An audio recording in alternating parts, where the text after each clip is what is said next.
नमस्कार, मी doctor Jain, child specialist Karjat.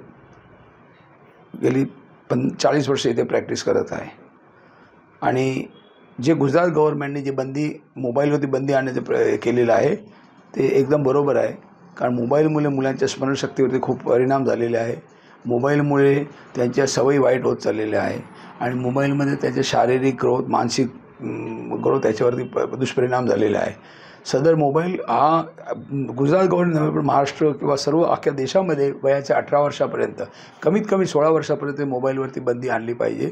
Mobile आणि त्यांचं ती वाचनाची जी शक्ती आहे ती कमी झालेली आहे. अमेरिकेसारख्या देशामध्ये वाचनाची गार्डन सुरू झाली, लायब्ररी सुरू झाली की ज्याच्यामध्ये फक्त मुलांनी 1.5 ते 2 तास वाचन करायचं, जिथे कुठल्याही प्रकारचं मोबाईल अलाउड नाही आहे, कुठल्या वायफाय अलाउड नाही आहे.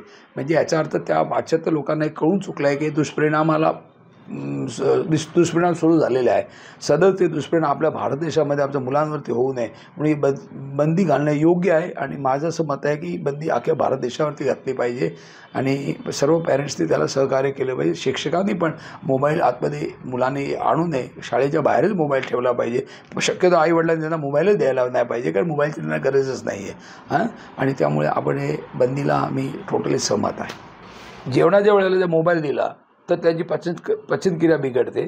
जेवणाला ते वेळ घेतात, कधीकधी जास्त जेवण पण जाण्याची शक्यता असते आणि त्यामुळे त्यांची ओबेसिटी म्हणजे वजन वाढण्याचे प्रमाण वाढलेलं आहे. आणि वजन जर प्रमाण वाढलं तर भविष्यामध्ये diabetic, blood pressure, heart attack असे आजार होण्याची शक्यता जास्त आहे. त्याचबरोबर ते जंक फूडच्या वेळेला पण मोबाईल वापरतात, ते चुकीचं आहे. माझं असं मत आहे की मोबाईल शाळेमध्येच नव्हे तर इतर वेळी पण मुलांना मोबाईल आईवडिलांनी देऊ नये आणि तो सक्तीचा करा. जरी रडले तरी चालेल, त्यांना मैदानी गेम द्या, बाहेर घेऊन जा, घरचे चेस, कॅरम अशा वापरायला सुरुवात करा. त्याच्यामुळे ऑटोमॅटिकली मोबाईलचा वापर कमी होईल आणि त्या मुलाची पुढची प्रगती ही चांगली राहील.